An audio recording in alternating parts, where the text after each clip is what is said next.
Started then. All right, fuck it, go.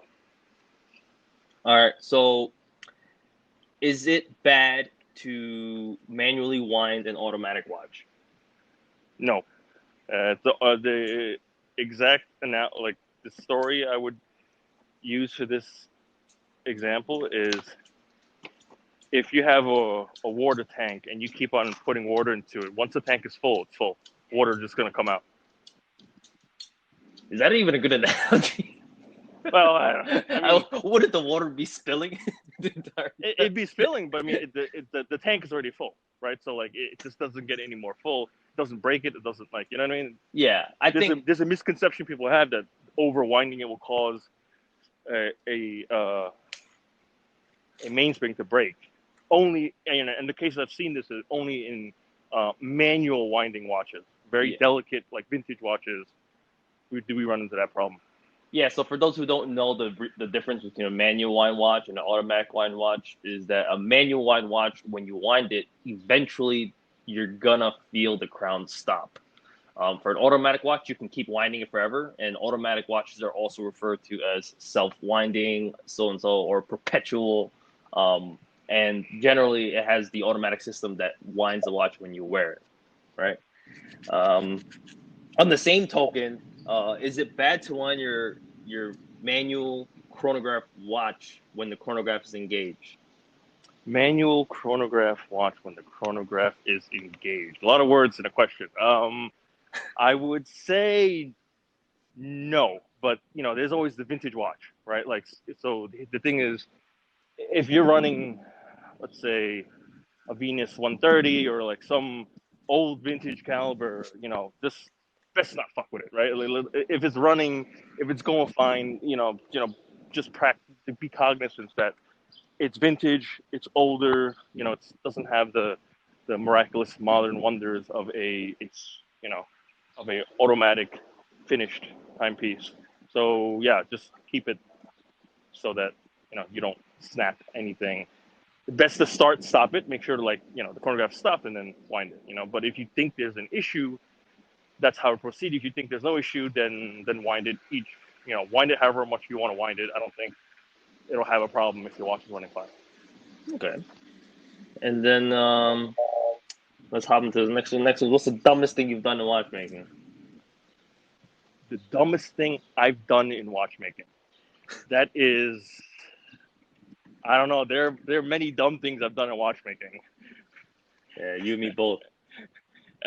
There's not one specific, like, one dumb moment that I can remember off the top of my head. There are many of these moments. That's what makes you a great Human. watchmaker, right? Yeah. Yeah, no, a great watchmaker. Because if you don't have these dumb moments, these dumb mistakes, You don't learn. you don't learn. You're gonna start this later in life. I'd rather make the mistakes earlier in life than make it later in life. So, but off the top of my head, like, if it's one singular moment, let me see. What I used to do. I don't know. Do you have any particular examples on the top of your mind? I mean, Dumb things you've done? I have a bunch. Like there were times where I actually, like when I first started, I actually installed the pallet fork upside down. The fuck do you do that? And then there are there are other. I'm telling you, when I first started, it was completely different. I mean, I didn't know shit. And then this is one of Talk the. about giving a monkey a fucking wrench, huh? This was also another one. This is another reason why I was saying the downsides of apprenticeship, because you learn the bad habits of the person you learned from, on top of all the good stuff as well. For example, pallet fork. I mean, speaking of pallet fork, I used to think because of the accent when I learned watchmaking from my apprenticeship, the accent of the watchmaker when they said pallet fork was pilot fork, and it was I actually said pilot fork, like as in the pilot, for It's a good 3 to 4 years before I was actually picked up a. corrected. Yeah, before I was corrected in a book, and I was like, what? I was like, what is this pallet fork that they keep mentioning about? Like, is it anywhere close to is it anywhere close to a pilot fork? But I mean, those are some dumb moments, like when it hits you and you're just like, shit. Yeah, yeah. That's a good one. The accent one. A very similar story, as well. So we must have the same teacher. What was your story? I don't know. I mean, shit. There are many. Like, what's a story? I mean, All right. damn. Well, so it's not a story, but it's from my Omega days. It's a angry. It's like a dumb moment that I caught another watchmaker doing that I had to pay the price for. All right. So one of these days, I was working in the Omega boutique, and then this client comes in. He's here to pick up his moon phase, speedy, right? And because it had one of those special dials, there was a watchmaker who in Swatch Group worked on it. He fucked up the dial. We had to get it sent from Switzerland. It took 9 months for the customer to get his watch back. That's supposed to be in for like a quick, 2-month service or whatever, 1-month service. Took him 9 months to get the watch back. When he gets his watch back, he realizes the moon phase isn't advancing. Mm-hmm. So the watch is working, but the moon phase isn't working. And he's like, what the like, obviously, as the watchmaker who's giving him back his watch, I should have done an initial check. But because it came from, it came from so the dial came from Switzerland, but the watch was serviced and assembled in Sea Caucus. Oh, So okay. since it went through Sea Caucus controls, I was like, all right, good. Like, I know I worked in QC for a little bit when we were in Swatch Group in New Jersey Sea Caucus Center, and I trust, the team that does amazing work. So I trusted kind of them without doing my own like third or second QC. So you failed your job as a quality controller. So long story short, the guy goes to me and like, what the fuck? And obviously, because I'm wearing the white lab coat, I'm in his like crosshairs.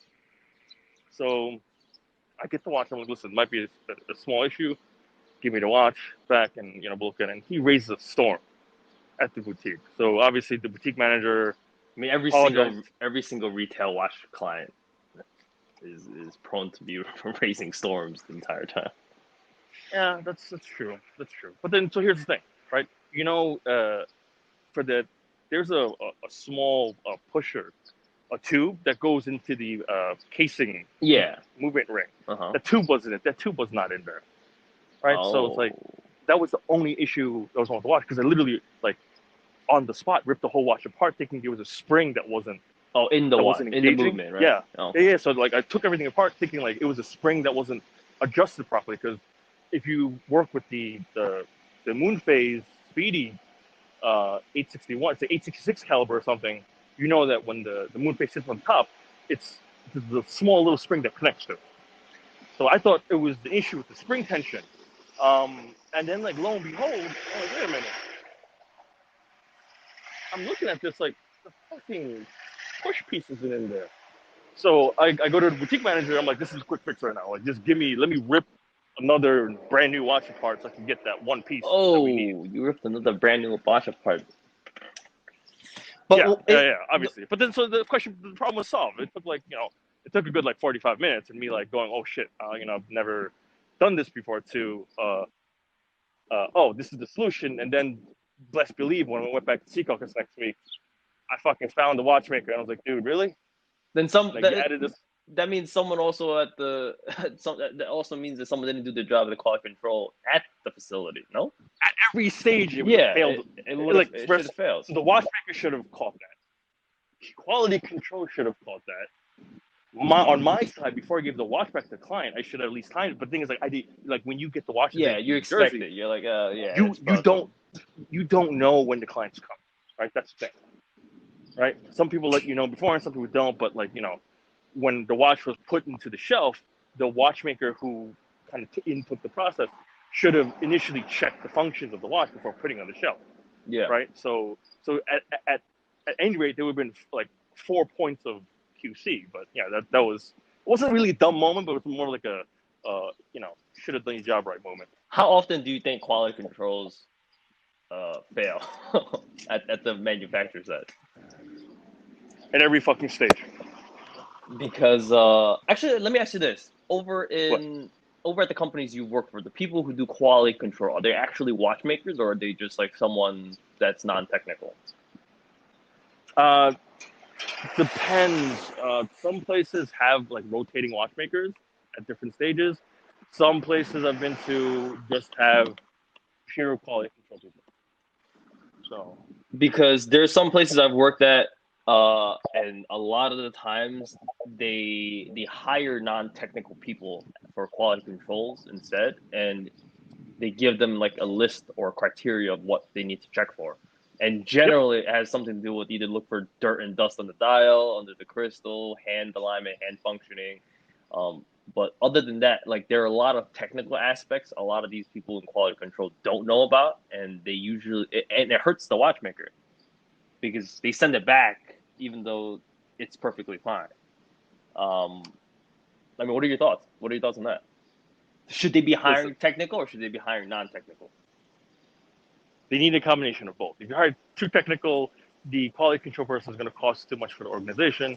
If you hire non-technical, maybe you can build them up, but there's that training period of 1 to 2 years, I think, for them to be technically adept at doing the correct job function.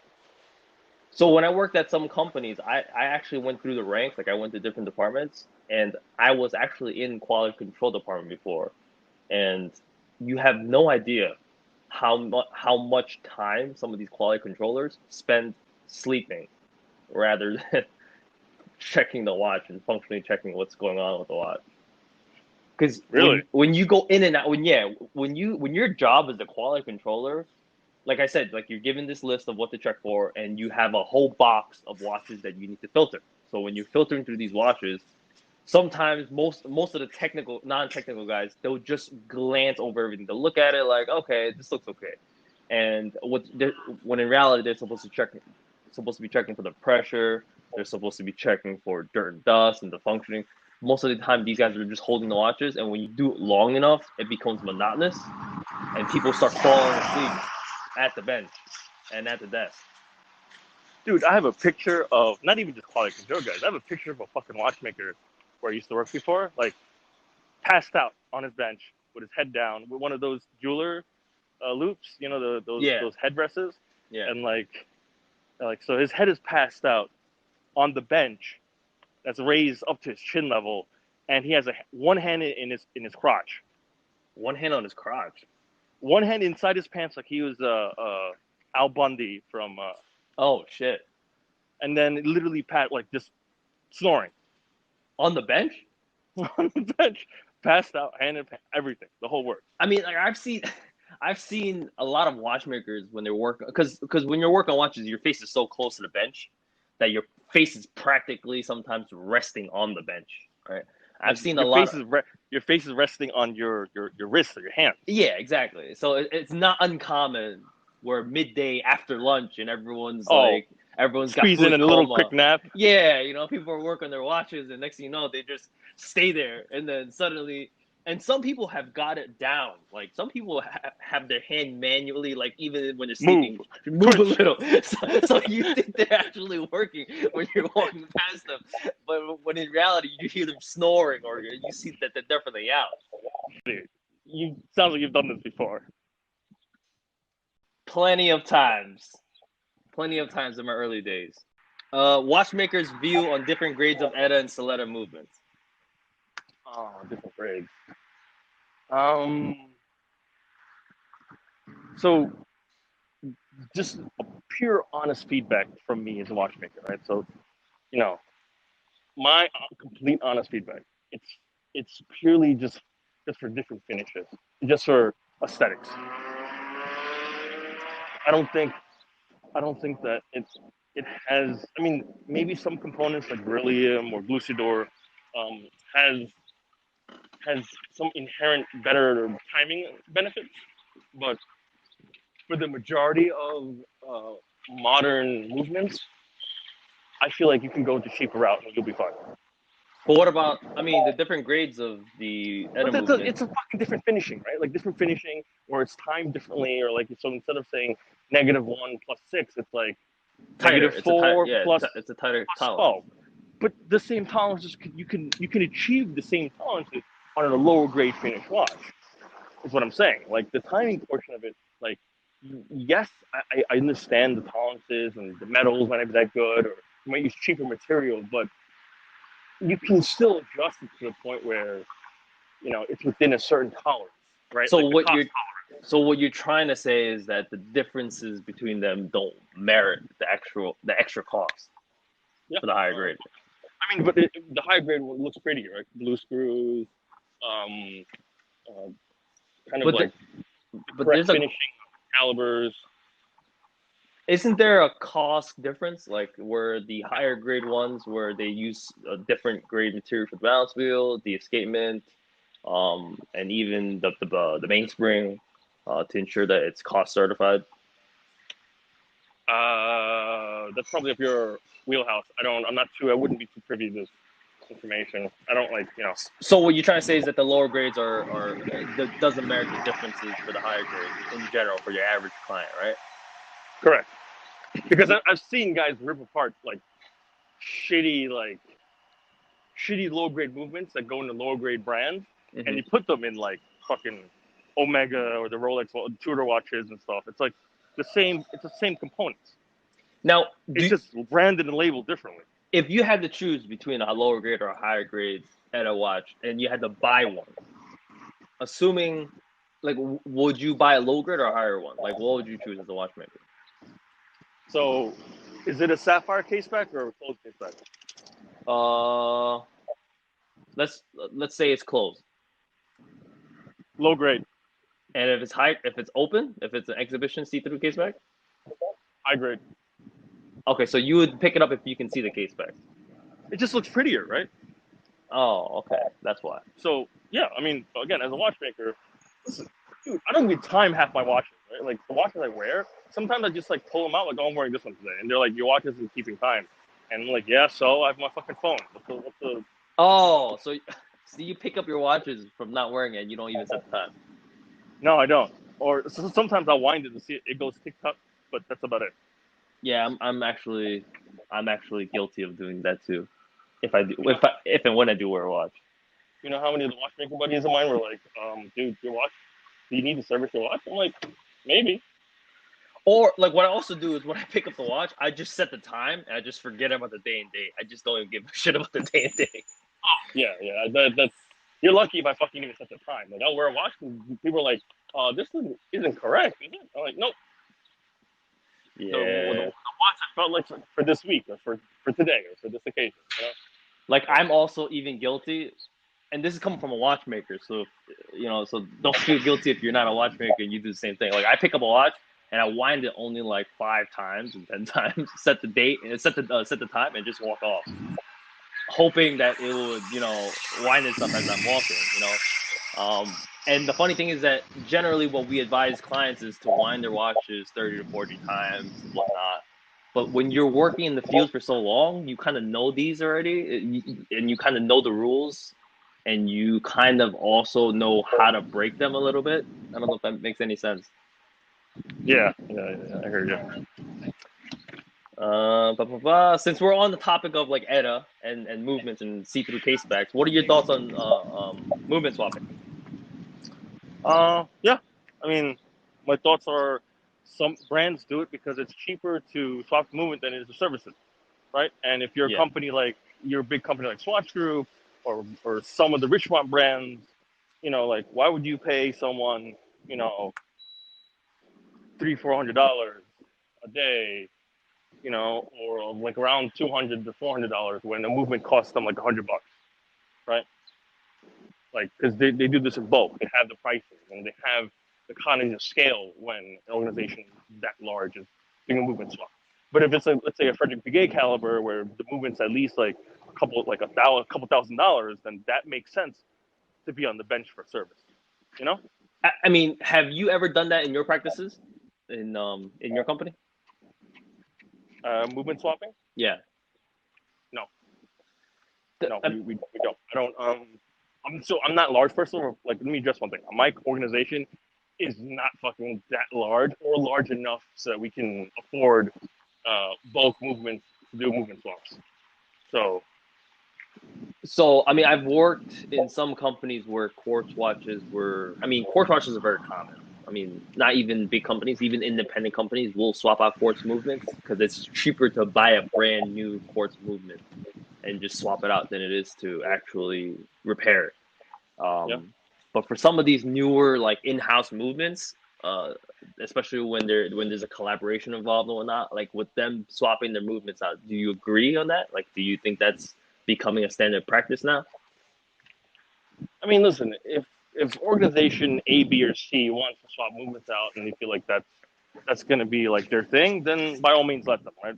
For me personally, if I have to swap anything out or touch anything or replace anything, I always let the client know beforehand. My goal as a watchmaker, or as a person who takes your watch, it isn't to just fucking swap everything out, right? My goal is to actually service it, diagnose it, see what's wrong with it. It's like Mm-hmm. this is akin to going to a doctor and saying like, "Oh, I have like a weak abs," and the guy's like, or a weak back. The guy's like, "All right, let me to rip out your back, and like fuse your back together so you have a stronger back." It's like, okay, well, I want my body to be kept intact. That's my goal when I open a watch. I want it to be as original as possible without damaging or sacrificing, or replacing fucking everything. Now, But there are people who do that, right? So yeah. and that's on them, right? And that's how they fucking operate, and that's not my model when I open something up. Do you think that's becoming like a normal operating procedure nowadays, or do you think the For larger uh, watchmakers, like talking about brand specific watchmakers, yes, it is, because think about it like this: they don't have the service, they don't have the personnel, the skill level, the bandwidth to service every piece. So if they can take their like shitty $100 movement and send it back to Switzerland or a factory in Germany, where it's like a bunch of like 13, 14-year-old kids that they have on the factory lines can service it for a fraction of price. No, I child mean labor?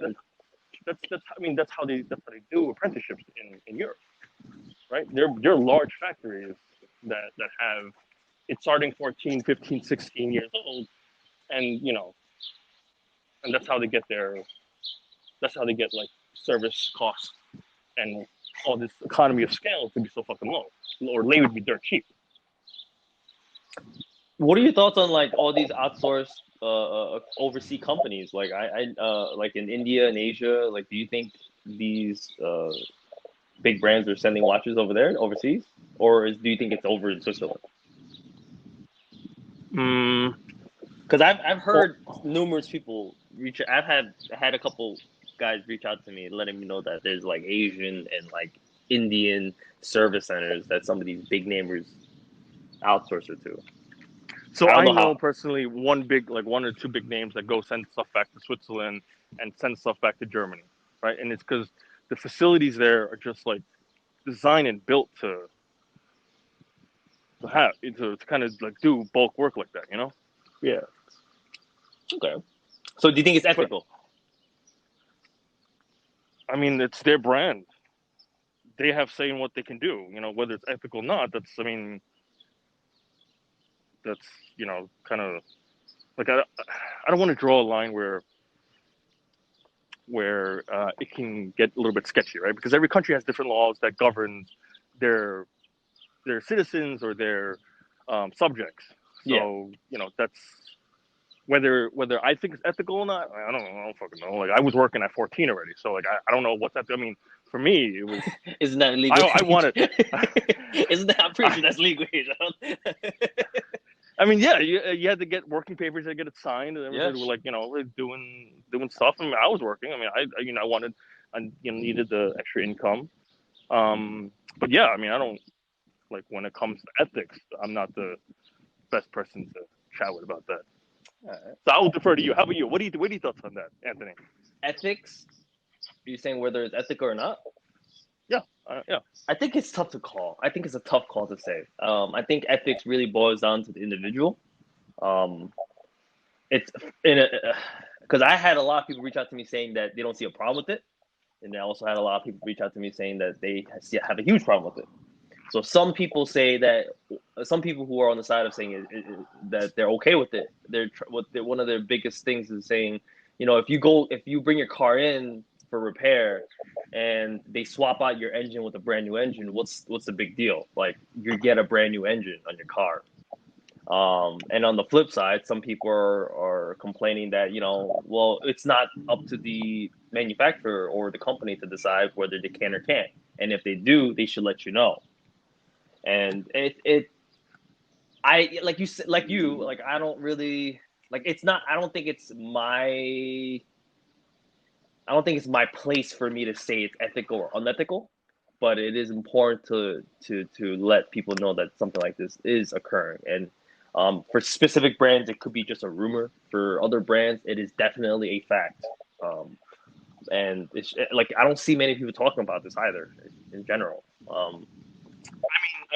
Just take a look at one big name that the whole world knows, right?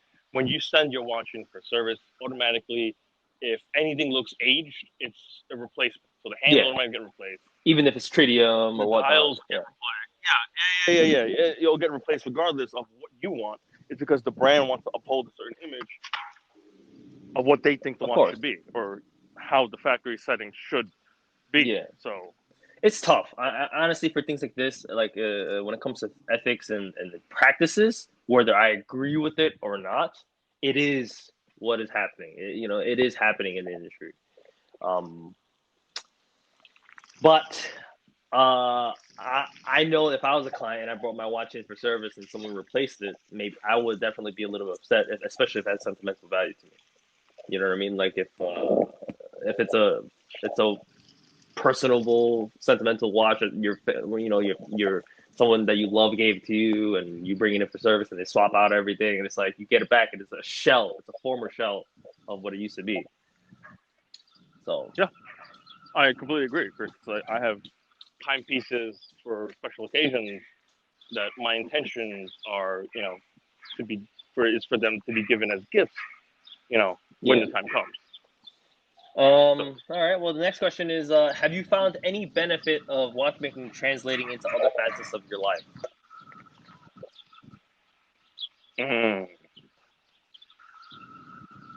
Yeah, I have, and I think that question in itself could be translated into like maybe a small book or something. Small book? Because, well, I'm trying to be modest here.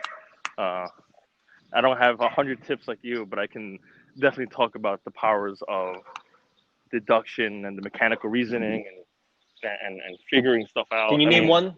It all Can you stems name from like a couple things that that have translated into other facets of your life? So thanks to Watchmakers. Principles of watchmaking, yeah. So I mean, if I have issues with let's say my car, when I used to just drive every day to go to work, I used to apply principles of watchmaking. Like, all right, so if it's not this, if there was an issue with the car, and you're like, all right, that's good, but this is not starting. What's like this was replaced, the belt was changed, brake pack was good. What's the issue? So it's kind of like tearing back down the piece of the puzzle and kind of slowly reverse engineering what the problem is. Right. So it's like similarly. So like, let's say if you have good end shake on the barrel bridge, you have decent end shake on the gear train. You put the pallet fork in, the balance in, and then the watch is running really shitty, right? And all right, maybe it's the balance. So you start checking that. That's not the balance. So you go to a pallet, and once you check the pallet, you realize, oh, I didn't adjust for the correct end shake on the pallet. I didn't check for that. I assumed it was good, right? Or the inverse of that, right? Like there's too much end shake, and then you're like, all right, now I got to figure out like which fucking wheel is acting up now, right? So that logic, that reverse engineering, that mindset of like working on something until you figure out what's wrong, translates to like facets of now. Don't you do martial arts? I'm pretty sure you do martial arts too, no? So yes. Has watchmaking helped you in martial arts in any way? It's like a chess game. Yeah. I mean, I've been doing martial arts way before I was doing watchmaking, and that's if I wasn't doing watchmaking, I probably would be doing martial arts. Well, I kind of still am, but so how has watchmaking helped you become a ninja assassin? How has watchmaking helped me become a ninja assassin? Oh, Sorry. what is going on with your background? Well, that was FDNY. If it's not if it's not the elevator cutting you off, it's not like garbage trucks driving past. I'm telling you, man. They know I'm doing a podcast and like, all right, let's fuck with Henry. Let's follow him. All right, so back to the question: how has watchmaking helped you be? How's watchmaking helped you be a better martial artist, or has it? How has watchmaking? I mean, it might have. There wasn't like a direct moment where I'm like, all right, because I did watchmaking, this helped me to like figure out, you know, human physiology, the combat sports, right? That wasn't there wasn't for me mentally, there was no direct correlation. But see, from my point of view, when I work on a mechanical movement that small, anything that's larger, like when I work on cars, I'm like, if I could work on something at that microscopic level, a car engine or something that's of a car level where people would have issues tackling, I don't have that issue because I'm like, if I could almost like do like heart surgery with this, I can sure as hell fix a fucking car. You know, like that's the direct correlation translation I have from working on watchmaking to like working on larger mechanical components. Now, would you say watchmaking has helped you through schooling? I'm assuming you did watchmaking when you were going through school as well. Then, if you did it, I mean, did you? No. Yeah, no, there was Didn't no, help you it for was shit in school. didn't. It was like, I mean, yeah, because I mean, I studied fucking accounting, right? And before accounting was electrical engineering, so it was like it was all fucking numbers. Yeah, that's too boring for me. It was numbers. It was math. It was fucking. Accounting was actually not fun, but it was easier of the math courses that or the degrees I was going after. Huh. Oh, you're saying it was the easiest route out. Yeah. Because they were telling me how much math I had to study to get the electrical engineering degree, and when they said calculus 3, I was like, nope, Oh peace. wow. I barely passed calc 2. I barely passed calc 1. And they're like, you should take accounting then. I'm like, well, that sounds like it's a lot of math. Like, no, the most math you needed was calculus 1. Hmm. I'm like, okay, cool. And what are your thoughts on the all the complicated terminologies and like people overcomplicating watchmaking? I think we discussed this episode Have we? 2. Yeah. Like the pet peeves you hate, and I was like, oh, you hate people like Oh, romanticizing, like getting too technical. It's like, don't tell me how to do my job, motherfucker. I mean, the reason why I bring that up is because when you mentioned like the the complicated phrases and stuff like that, like I just couldn't help but remember like times when you're working on watches. I don't know about you, but there are times where I was working on watches in my early days, and if I needed help, and I brought it to the technical manager or the shop at the time, like they would always, it was always done in a way where it made you feel so stupid. It was like, well, did you check the XYZ on the XYZ? And it's like, the what? You know? The terminologies were I get what always you're like saying. throwing me off. When in reality, Yeah. they could have So just said something very simple. You know, like did you find this on instead of saying a heart attack, they'll say cardiovascular. You know, like it's something along the lines of that, where the terminologies were complicated for me at the time when I first started. Nowadays, looking back on it, it was yeah, like I was like pretty basic, but yeah. I don't know. I mean, that's.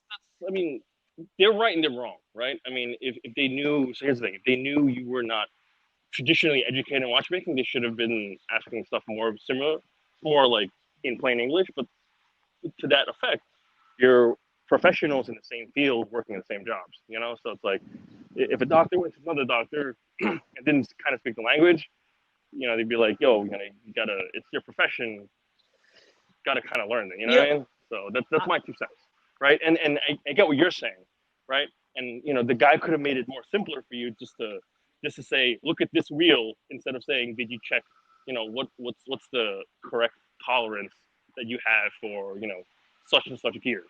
See, I understand that concept, but having worked with a lot of watchmakers and having overseen a lot of watchmakers as well, like there are some watchmakers you work with, and most of the watchmakers you work with are immigrants. When you talk that lingo to them, it goes through one ear and out the other. And if you are a manager or supervisor, or you're the guy who oversees the shop, you should have the EQ, I guess the emotional intelligence as well, on top of your IQ, to know when to switch and when to be able to adjust your lingo. You know what I mean? Like if I was to relive that situation and I was the manager side, I would have been able to communicate effectively. And then from there, you would work your jargon in. You know what I mean? Like, oh, did you check the heart? And then you would bring in the cardiovascular side of things. Because then you can tie it in. I don't know if that makes any more sense. But maybe this is more of like an eloquent. But here's the thing, right? No. This talks to the nature of the work that we're in. It's much similar to like the IT field, right? So watchmakers who become managers, they weren't like, oh, you're a great people person, you should go manage other people. He was probably like the rising star of rising watchmaker within the shop who was a deaf. So what happens, right? Like when you relate this to IT field, the person who's really good in, let's say, penetration testing or like network level stuff, they're really good at that, doing that one specific task. They're promoted to a manager level because they excelled at doing that one task. But their one task meant that they had no outside. They weren't dealing with clients. They weren't dealing with people. They were just good at that one task they were given. And now they're given a role to manage other people, where it's like that might not be a right fit. Because they lack the complete social aspect. Yes. You know what I mean? Like it's yes, but they have the technical skills, but they don't have they don't have your EQ. They don't have emotional intelligence to say like, maybe I should approach this way, or maybe this person, like maybe this isn't the problem that this guy has. Maybe he has like dirty oils or something. Like that's why his watch keeps coming back. Like instead of trying to diagnose the specific issue, you treat it. But see, I think this also comes back to the problem where watchmakers just stay in one lane. You know what I mean? Like I feel like growing up, you should be in different ranks. You should go through the different departments and know what each department consists of. This way, you have a holistic viewpoint. Okay, I mean, most organizations that I've worked at, like I've went through all the kind of like departments. Like having been in the retail side of things has also changed a lot of my viewpoint. I think that's probably what I bring to the table, because it's more of a holistic viewpoint. Whereas a lot of these watchmakers, like you said, like they lack many aspects of it. And then like I think this is a perfect segue into like the glass ceiling subject of watchmaking. Like what are your thoughts? Do you think there is a glass ceiling for watchmakers? Like if you're a watchmaker, you're just a watchmaker for the rest of your life? I think it depends heavily on what you do with this circumstances you're given. So if there is a glass ceiling, it's because you put it there, right? Because listen, at any stage, if there's an organization, if there's something you want to do and the organization doesn't want to help you achieve it, excel at it, or do your job properly, then you can just fucking quit. Find another place. So, okay, so for example, let's just say you're a watchmaker and you want a managerial position, and the managerial position opens up. And instead of bench testing people within the organization, they just hire someone externally. Do you think most companies should be hiring within?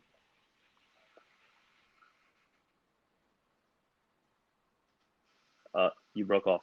Henry? Sorry, I'm here. Yeah. Okay. It depends on the skill set, right? Like, let's say if you express interest in a manager position, the dude's like, well, we gave you this one task and you were shitty in this one task, you might not be fit for this. Okay, well, let's just say, that I agree. Shit, that I agree. I agree. Let's be real. Some people who are underachievers, like, will stay just underachieving, even if they're given in a role position where they should be overachieving. Now, I mean, do you know many watchmakers who've gone from a technical position to a role within the organization of higher power, Um, like beyond the technical. Let's just say they have influence over the technical. That is what I'm trying to say.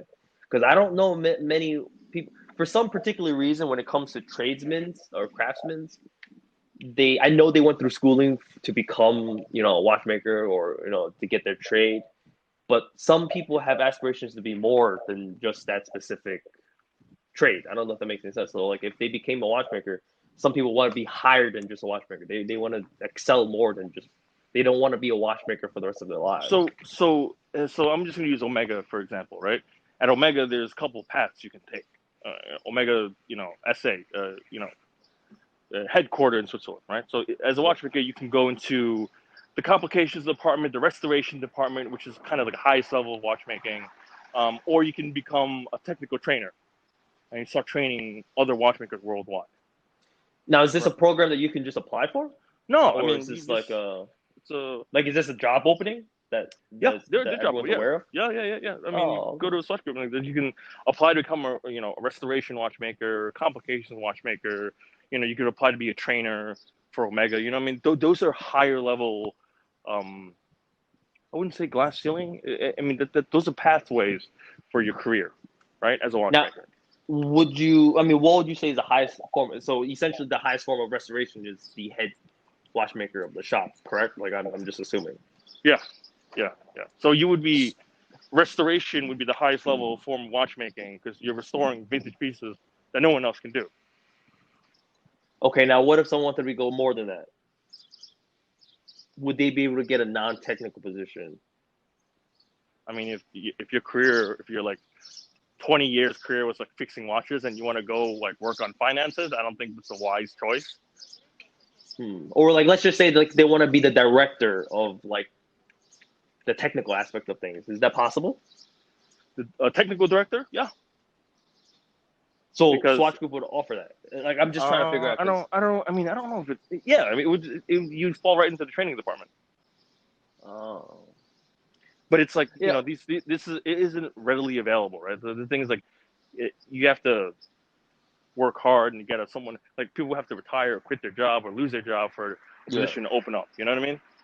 So because I didn't know that about Swatch Group. I'm gonna be honest, but I do know for other companies that there is a real glass ceiling for watchmakers where like when they hire you as a watchmaker, you like they don't expect you to get promoted or raise you through the ranks at all for like the next 30 years or so. well, that's the thing with most watchmakers, right? Like, you get a job, and you just that's how it is most part of the world. Like people are just happy with just like their 9 to 5, and they want to spend their time doing other things, you know. Yeah. All right. Well, I think this is a nice segment into the next question. Your views on the trend of brands reeditioning watches with old ones instead of the new ones. I So mean, like brands they're reusing designs. I'm assuming. Yeah. they're running out of ways to make uh, watch sales, right? So like I remember there was a time where like a couple years ago, patina and like vintage watches was like really Oh, in vogue, right? It was like the fad. Like everyone wanted a patina. vintage watch, right? No, yeah, and then like once like all these brands started issuing like these vintage looking watches for what in a modern set context, it's like some brands did it like right, some brands did some of the watches really nice, some brands kind of like butchered it. So it's like, maybe they should just keep it the way it is. I mean, that's You like I know some brands even went the route of creating new watches that already look like it has patina on it. yeah, exactly. I know. And we're not going to name names, but just some brands did it right, some brands fucking butchered it. Now, do you think that it's becoming a trend? Like, do you think brands are just running out of ideas and they're just like reusing old designs and just spiffing something new, throwing like a little something new on it? To be honest, Or do you think I this don't know. the companies should like come up with new designs? I mean, I don't know. That's a tough one, right? I mean, the Gerald Jensen design kind of took watchmaking by storm, and everyone's trying to like replicate that same effect, right? And it's hard, right? What brand? What brand did you say? Gerald Genta, the Oh, designer, the okay. guy who did the the Patek, Hmm. the APs, and Yeah, yeah. yeah, The yeah. iconic. Yes, yes, yes. And I feel Okay. like most brands are trying to find their niche, find their the Jargon, right? And it's hard. Not one thing, is right. Not one style is right. So Mm, okay. All right. Well, biggest accomplishment in your watchmaking career? uh, my biggest accomplishment in watchmaking career. Mm, I can tell you a happy moment. I don't know, like if All it's right. one, Okay, like let's go with that. The happiest moment in your watchmaking career. it was when we had to test for a bunch of Omega tests, right? So like it's like you had to test the OWME 1120, OWME 3313, OWME 1861, and then OWME 8500, which they've changed now. Like there's some variation of those tests now, but it's from my understanding a little bit different. When I passed all those tests from Switzerland, Omega HQ, that was kind of like a problem because I always felt like because of my lack of schooling that I was always kind Yeah. of like a second class watchmaker compared to people who Who had graduated schooling? from low step But then, or yeah, exactly, exactly. Like I so when I passed those tests and these same skilled tradesmen that worked with me, the artisans that worked with me, watchmakers that worked with me, didn't pass or like they were having issues like doing some stuff that I was just like banging out.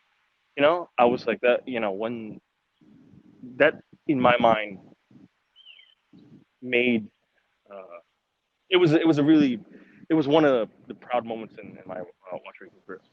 Right. I agree. I think that's one of my proudest moments too. I think and the craziest thing is that before you even get certified or even you always have this idea that they know something more than you.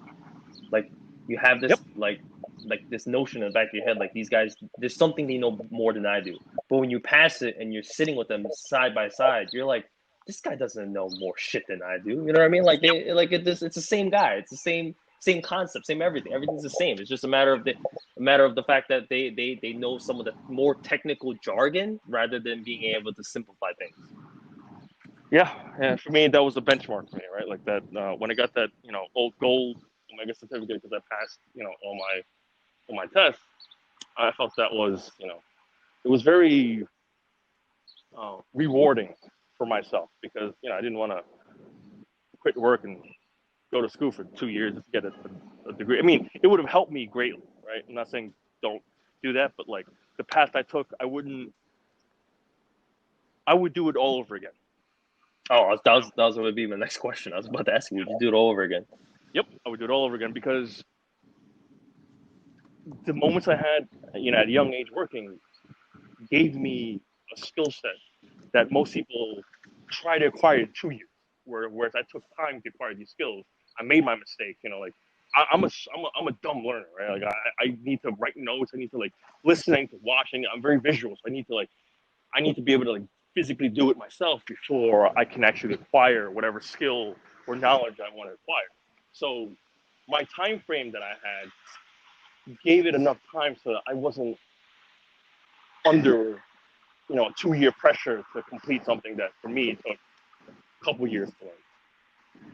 Right. Yeah. So that's my kind of 2 cents.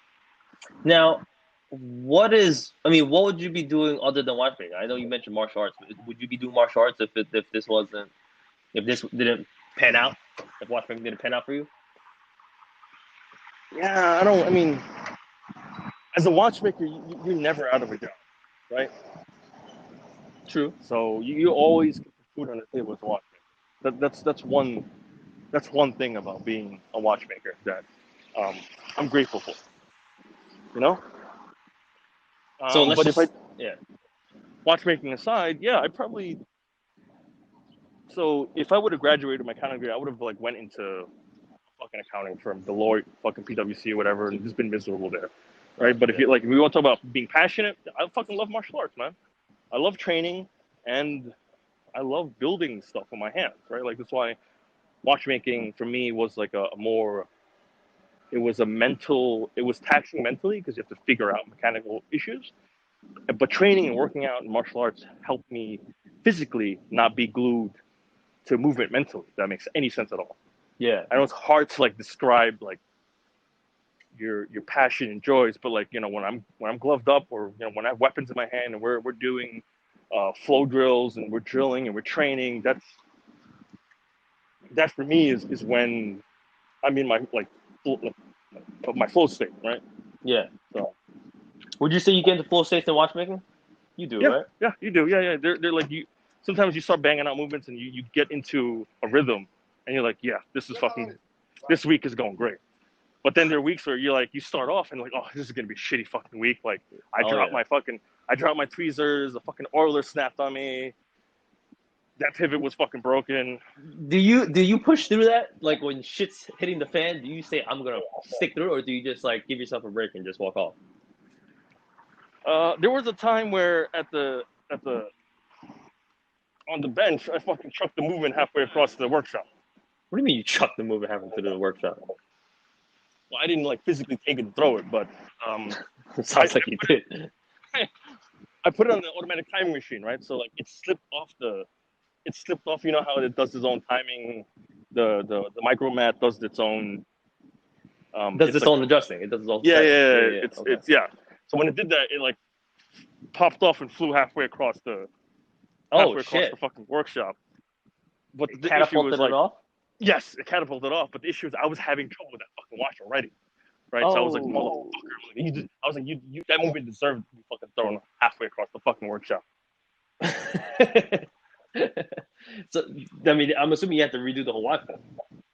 No, I think only the fucking balance pivot was fucked up.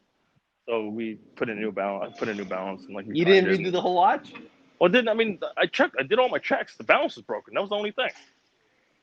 Oh man, I remember one time I was holding. This is early days again. Like I was holding a watch, and the sometimes like when you're inspecting it close to the edge of the bench, 'cause it was the way like my seat was arranged. Like I was like, inspecting it close to the bench, and then like I got up quickly, and then I'm pretty sure the movement slipped out of my hands, and I tried to catch it on my foot, but instead I punted it. Oh. Yeah, it was bad. It just like for a split second I was so shocked at what happened that I didn't even register where it flew. I was just like, oh, and then like I had to spend like. And I was in a service center at the time, so I didn't want to look like the complete dick or the complete newbie, So I was just like, shit.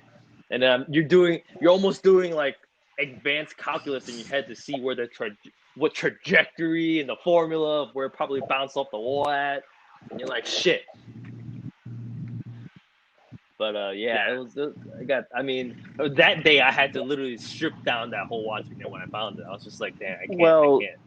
You kicked the. So the thing is, when my movement flew across the workshop, it was in a collet, so it was in a. Oh, so it was protected. No, mine was just a bare movement. It was just like, Unlike you, I don't. Yeah, I try not to have my movements that I work on like bare, and I don't like to kick my movements after I'm working on it. Yeah, so, funny guy, huh?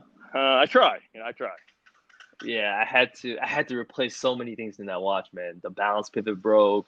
I think that like some of the wheels and the pivots were also damaged because of the impact. The crown snapped. The crown and snapped apart when I guess when it like slammed on impact. Yeah, it was just a bunch of shit I had to go through. Yeah, but I stuck through that one. Sounds like fun times. Yeah. I think that's a good time to cut it off here, guys. I mean, what do you think? You think it's okay? Yeah, I think we can wrap it up. I mean, we should wrap it up. Yeah, we'll wrap it up and we'll have more next time.